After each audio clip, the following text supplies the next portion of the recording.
पवित्र आत्मा वह शक्ति है जो हमारे हृदय को नया बनाती है। जब हम उसे अपने जीवन में कार्य करने की अनुमति देते हैं, वह हमें पाप से मुक्त कर मसीह के स्वरूप में बदलता है।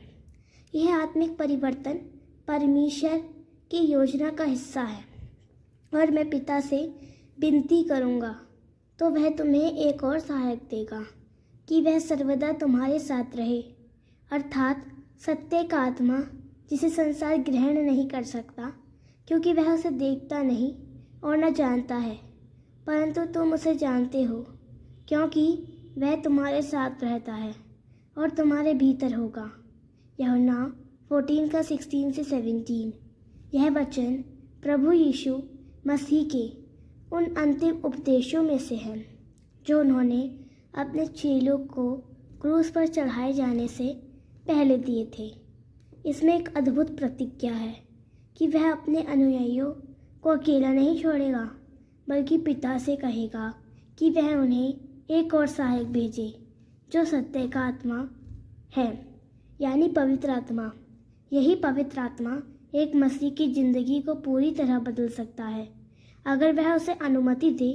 आज हम इसी विषय पर ध्यान करेंगे कि पवित्र आत्मा कैसे एक व्यक्ति की ज़िंदगी को बदल सकता है और यह कार्य आत्मिक रूप से कैसे होता है। हम बाइबल के अन्य वचनों की सहायता से इसे सरल और गहराई से समझने का प्रयास करेंगे। पवित्र आत्मा का कार्य सबसे पहले हमारे हृदय की गहराई में शुरू होता है। बाइबल कहती है, यदि कोई नया जन्म ना पाए तो वह परमेश्वर का राज्य नहीं देख सकता। यूहन्ना 3:3। इसका अर्थ है कि किसी भी व्यक्ति का आत्मिक जीवन तभी शुरू होता है जब वह नया जन्म पाता है, और यह नया जन्म केवल पवित्र आत्मा के द्वारा संभव है। यह बाहरी परिवर्तन नहीं, बल्कि एक आंतरिक रूपांतरण होता है।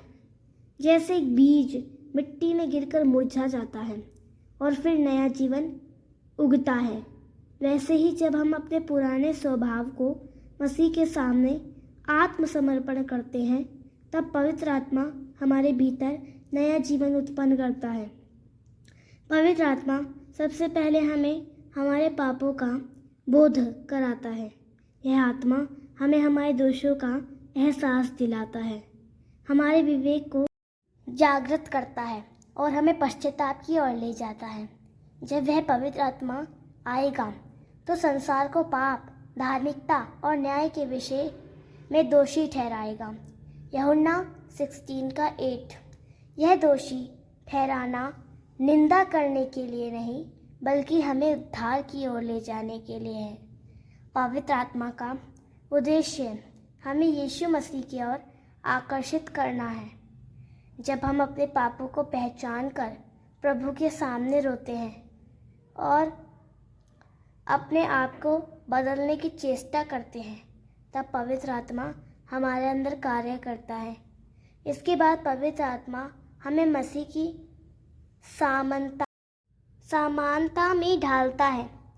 बाइबल कहती है, परंतु आत्मा का फल प्रेम, आनंद, शांति, धीरज, कृपा, भलाई, विश्वास, नम्रता और संयम है। गलातियों 5:22-23।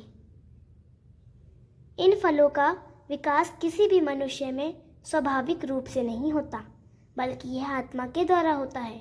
जब कोई मनुष्य पवित्र आत्मा को अपने जीवन में काम करने देता है, तो धीरे धीरे उसके स्वभाव में यह दिव्य गुण उत्पन्न होने लगते हैं।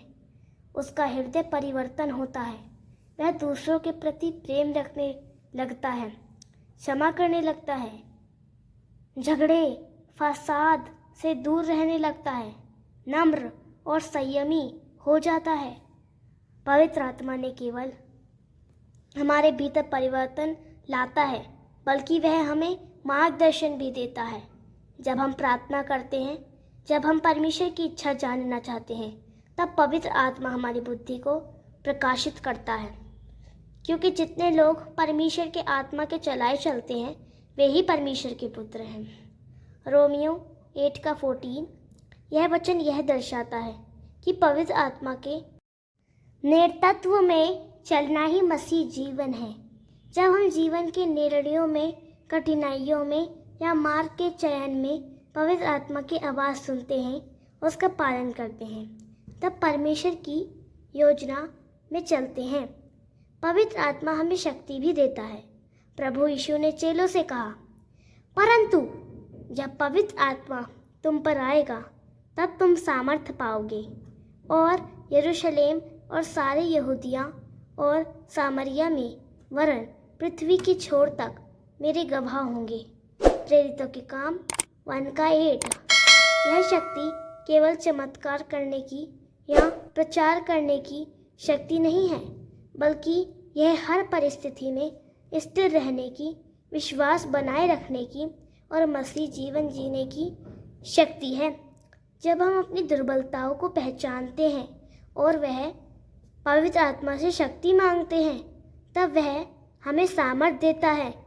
पवित्र आत्मा हमें हमारे आत्मिक युद्धों में भी सहायता करता है, क्योंकि एक मसीह का जीवन केवल फूलों की सेज नहीं है।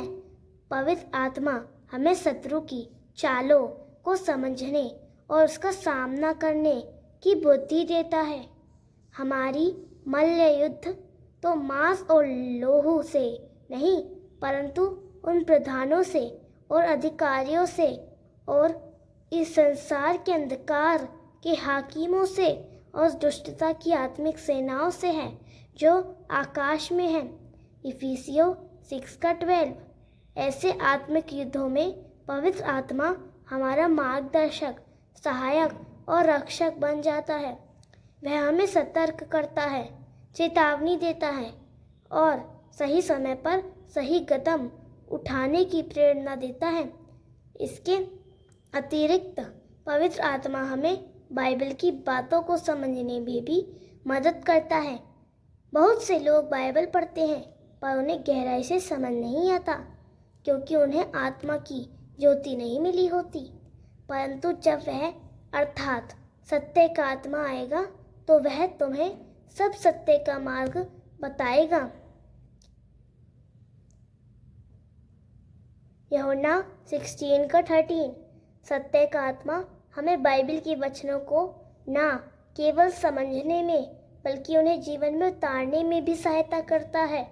पवित्र आत्मा बाइबल को हमारे लिए जीवित वचन बना देता है। पवित्र आत्मा हमें प्रार्थना करने में भी सहायता करता है। जब हम शब्द नहीं खोज पाते, जब हम अपने मन की बात परमेश्वर से कहने में असमर्थ होते हैं,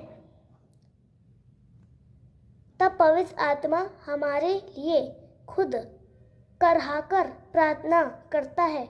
उसी प्रकार आत्मा भी हमारी दुर्बलता में सहायता करता है, क्योंकि हमें प्रार्थना करना जैसा चाहिए नहीं मालूम, परंतु आत्मा आप ही ऐसी कारहाओं से जो कहने की नहीं होती हमारे लिए विनती करता है। रोमियो 8:26। यह वचन बताता है कि पवित्र आत्मा हमारे अंतरात्मा में भी कार्य करता है। जब हम टूटे हुए होते हैं, जब हमें कुछ समझ नहीं आता, तब भी वह हमारे हृदय की पुकार को परमेश्वर के सामने लाता है। सबसे बड़ी बात यह है कि पवित्र आत्मा हमें पवित्र जीवन जीने में सहायता करता है। कोई भी व्यक्ति अपने बलबूते पर पवित्र नहीं रह सकता, लेकिन जब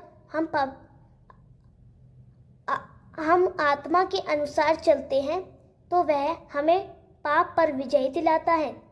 आत्मा के अनुसार चलो तो शरीर की इच्छा को किसी रीति से पूरी ना करोगे। गलातियों 5:16।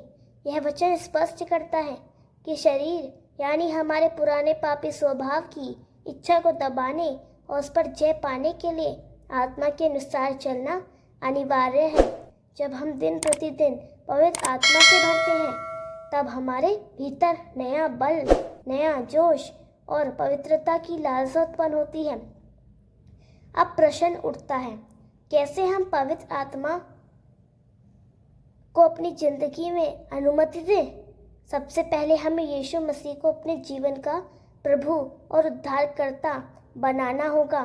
पवित्र आत्मा उन्हीं में वास करता है जिन्होंने अपना जीवन मसीह को समर्पित किया है।